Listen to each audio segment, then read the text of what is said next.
Okay, Chapter 3, entitled Persons of Mean and Vile Condition. Chapter starts out discussing Bacon's rebellion, which occurred in 1676 in the colony of Virginia.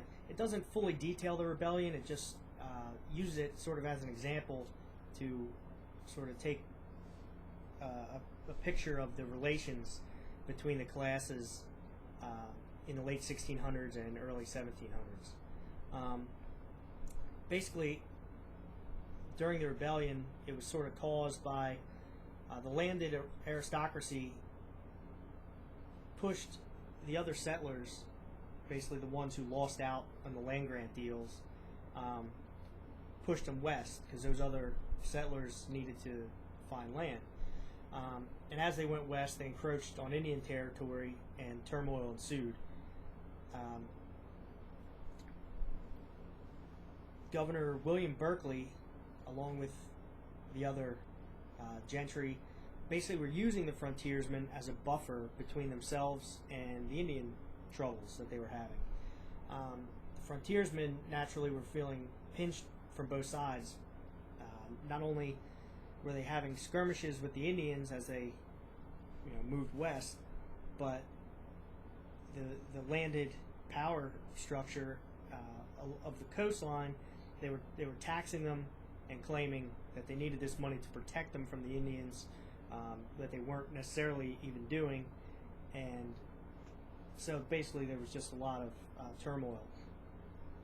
Berkeley wrote, "How miserable that man is that governs a people where 6 parts of 7 are at least poor, indebted, discontented, and armed." And I thought that was kind of ironic, the plight of the poor bureaucrat, that he says 6 and 7 are basically poor and discontented, and then that 1/7, of course, is left to deal with all the plight, and he's basically bemoaning that fact. But at any rate, Nathaniel Bacon himself was more or less of aristocratic breeding, but he was kind of an anti-Indian zealot. And after he was elected to the House of Burgesses in early 1676, he began to form separatist and what were more or less unauthorized militias, and he would go and raid Indian territories. However, this was accepted more or less because the frontiersmen were looking for some solution to their Indian problems, and Bacon smartly also was using some anti-establishment rhetoric to sort of unify this group of people behind him. So he was causing a lot of problems for the government class along the coast of Virginia. But at age 29, not long after the rebellion began, he died of what was cited as basically disease and natural causes. And at that time, English military had been summoned to the colonies to deal with this, and after the death of Bacon, the rebellion really didn't last much further, and it was pretty easily stamped out by the British military. But it was using it to cite how black slaves and the white servant class sort of joined together behind Bacon to fight what they had saw as a common enemy. And then it goes on throughout the chapter to detail the class structure. It starts by talking about, in England itself, severe laws basically pronounced anyone that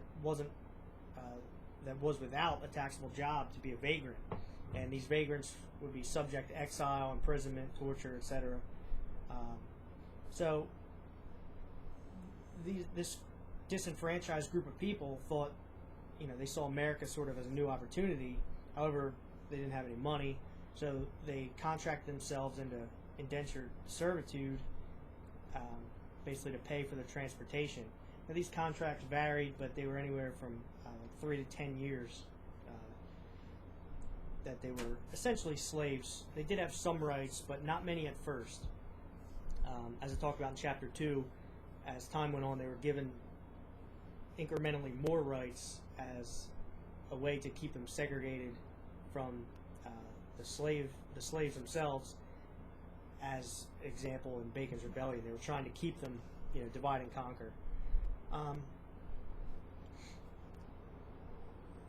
More than half the colonists were, in fact, indentured servants, even up through the late 1700s. And I guess the problem for the power elite were that, eventually the contracts expired and the people would gain their freedom.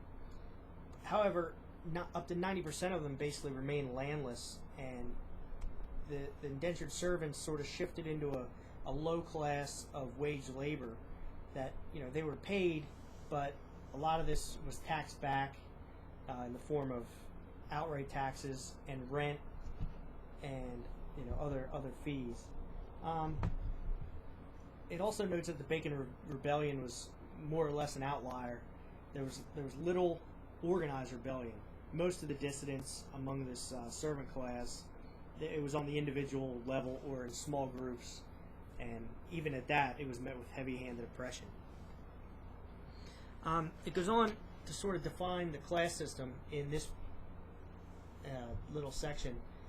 It's a quote: "The leaders of early Boston were gentlemen of considerable wealth, who, in association with clergy, eagerly sought out to preserve in America the social arrangement of the mother country, England, by means of their control of trade and commerce, by their political domination of the inhabitants through church and town meeting, and by careful marriage alliances among themselves. Members of this little oligarchy laid the foundations for an aristocratic class in 17th century Boston."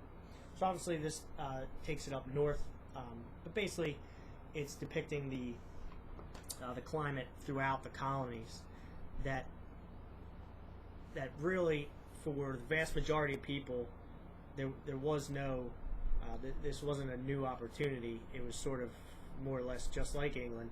There was just a new money class. The hierarchical system evolves within the money system, and the uppers, in their diligency to retain power and wealth, basically through fear, mistreatment, and the desire to retain that wealth and power. I thought it was interesting how they talked about the arranged marriages. It's sort of little talked about, but it's really an important factor in retaining the centralization of wealth and power. Anyhow, it goes on. The chapter goes on many statistical sightings and details of the overwhelming and ever-growing number of destitute poor, the vertical integration of land and wealth into the colonies. Basically, the new free country, supposedly, that was struggling to get out from under English oppression, was in fact really not much freer than Europe itself. Again, it went into detailing the tradesmen strikes of the mercantile north. Riots would ensue against what was deemed false imprisonment or unworthy indebtedness, and also there was several riots against the term they used was impressment, but basically it was being drafted into military service for various wars. Towards the end of the chapter, it basically revisits the elite's model control, some of which was touched on in Chapter 2. It cites that throughout the 150 years of the development of the colonies, the empowered class basically refined their techniques of separatism and appeasement of the three primary subgroups. And those subgroups, are the indentured servants that were white, the black slaves, and the Indians. And those three groups especially together, vastly outnumbered the elite moneyed class. But the moneyed class, through a doling out of privilege and they took advantage of the opportunity to hold the reins of power. However, it was interesting, it noted that many of the poor whites and slaves alike fled west into Indian life, and mostly the Indians would allow them to be amalgamated into their society. And there was, through the historical documentation, there was very little, if any, mention of this happening the other way around. Indians would very rarely be enticed to join the European style of life and get into the money system. But the elite were not particularly happy with this arrangement. As evidence, there was laws that basically forbid the mixed relationships, both between whites and blacks and Indians, all three alike. They were all made illegal.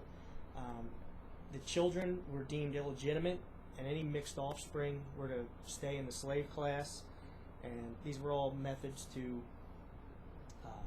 try to deter these relationships from happening. Basically, they were trying to, again, just separate, divide, and conquer at every turn. Again, it talked about how privilege was doled out, that how the white servants would be named supervisors on, like, especially in the plantation system, over the black slaves. Now, while the servant really had no rights himself, he could get a little power trip over the slaves, and then this racism was cultured really as a means of keeping the people segregated as a means of control by the wealthy. In the early 1700s, the gentry funded the emergence of a middle class. So eventually, they used the same technique, really, as in white on white as well, where they took the skilled workers and through different laws and favor protected them against competition from servant class labor.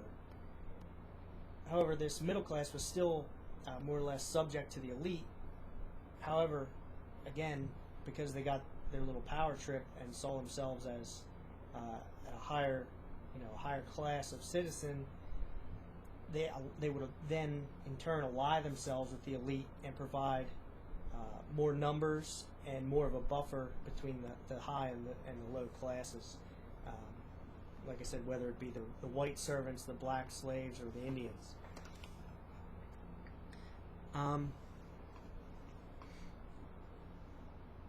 It was well put at the end of the chapter. Again, I'll quote Zinn here. He says, "Those upper classes to rule needed to make concessions to the middle class without damage to their own wealth and power, at the expense of slaves, Indians, and poor whites. This bought loyalty, and to bind that loyalty was something more powerful even than material advantage. The ruling group found in the 1760s and 1770s a wonderfully useful device. That device was the language of liberty and equality, which could unite just enough whites to fight a revolution against England without ending either slavery or inequality."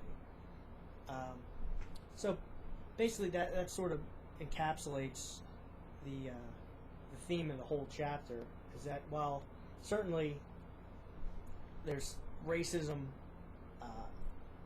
happened on its own for a variety of reasons, but it sort of shows how it was a culture that was sort of grown up by the wealthy class, not just against blacks or Indians, but amongst the whites as well, and that wasn't really against any one people so much that it was against a class of underlings that were not among the wealthy elite.